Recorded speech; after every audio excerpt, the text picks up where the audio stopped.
কথাই বলার আছে যে বাংলাদেশে কোনো ভাই যেন ফোন যেন না দেয় বা বিরক্ত যেন না করে। আমার যেন প্রবাসের ভাই যে কোনো একজন আমাকে ফোন দিবে, মানে অনেকজন ফোন দিবে, তার মধ্যে খুঁজে নিতে হবে যেন ভালো, যেন আমি যেন একটা আমার আশাটা যেন পূরণ হয়।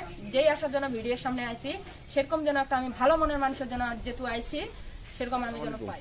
ওয়ালাইকুম সালাম। আসসালামু আলাইকুম। ওয়ালাইকুম সালাম। আপনার নাম ঠিকানা বলেন। আমার নাম হচ্ছে সাথী, আমার বাড়ি হচ্ছে দিনাজপুর। আচ্ছা, তো এই যে ক্যামেরার সামনে কেন আসছেন? ক্যামেরার সামনে একটা ভালো মনের মানুষের জন্য আইছি। ভালো মনের মানুষ বলতে কি? ভালো মনের মানুষ বলতে কি, যে যার পাশে থাকবে, দায়িত্ব নেবে এবং বিপদ আপদের পাশে থাকবে, সেরকম একটা মনের মানুষ খুঁজতেছি। বুঝিনি, আরেকবার বলেন। ভালো মনের মানুষ খুঁজতেছি সেরকম যে আমার দায়িত্ব নিবে, যে পাশে থাকবে, হেল্প সহযোগিতা করবে, সেরকম একটা আমি মনের মানুষ খুঁজতেছি। আচ্ছা, তো এই মানে যে আপনার দায়িত্ব নিবে, যে আপনাকে ভালোবাসবে, সেরকম লোক যে চাচ্ছেন, তা আপনার জীবনে কি ঘটেছে? আপনার স্বামী কি হয়েছে? আপনার বয়স কত? সেই কথাগুলো একটু বলেন। আমার বয়স 20 বছর। আমার স্বামী সাথে ডিভোর্স হয়ে গেছে, নেশা খায়, মারধর করে, জ্বালায়, তার কারণে ডিভোর্স হয়ে গেছে। আচ্ছা, তো এই যে আপনার স্বামীর সাথে মানে কতদিন সংসার করছেন? সংসার করছি 3 বছর। 3 বছর? 3-2.5 বছর হবে।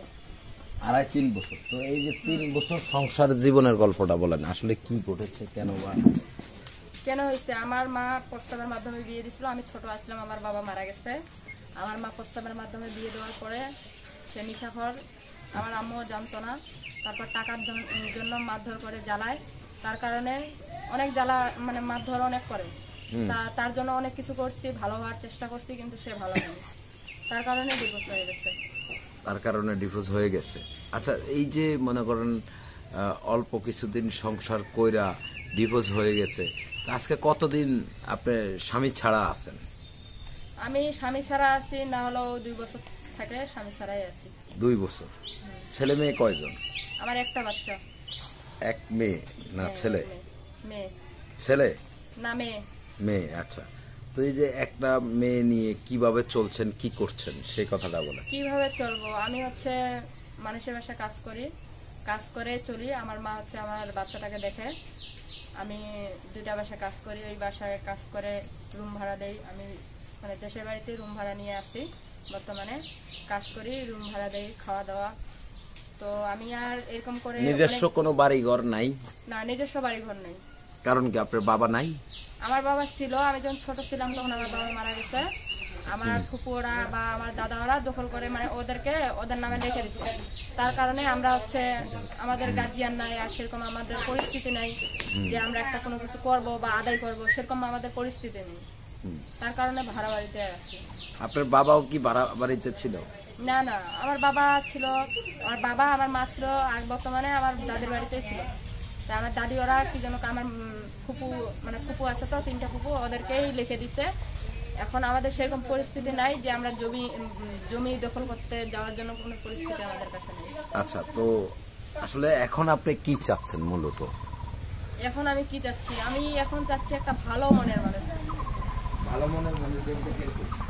ভালো মনের মানুষ কিরকম, যে আমার পাশে থাকবে, বিপদ আপদের পাশে থাকবে, আমার সহযোগিতা করবে। আমি চাই না সবার কাছে আমি সহযোগিতা নেই, এটা না। আমি চাই একজনকার কাছেই খাইতে চাই, আমি একজনকার কাছে নিতে যাই, যে আমার পাশে থাকবে, যে আমার সংসারটাকে চালাবে, আমি তাকেই বিয়ে শাদী করব এবং তার সাথেই সারাটা জীবন থাকবো। তো আপনার সাথে যোগাযোগের ব্যবস্থা কি? যোগাযোগের ব্যবস্থা আছে। বলেন কি ব্যবস্থা?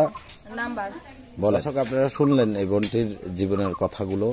তো আপনাদের যদি ভালো লাগে তাহলে তাকে একটু সাহায্য করবেন, সহযোগিতা করবেন, তার পাশে থাকবেন। তো আপনারা আর কিছু বলার আছে? না, আমার কি আর বলা থাকবে। ঠিক আছে দর্শক, আপনারা সকলে ভালো থাকবেন, সুস্থ থাকবেন। আল্লাহ হাফেজ। আসসালামু আলাইকুম।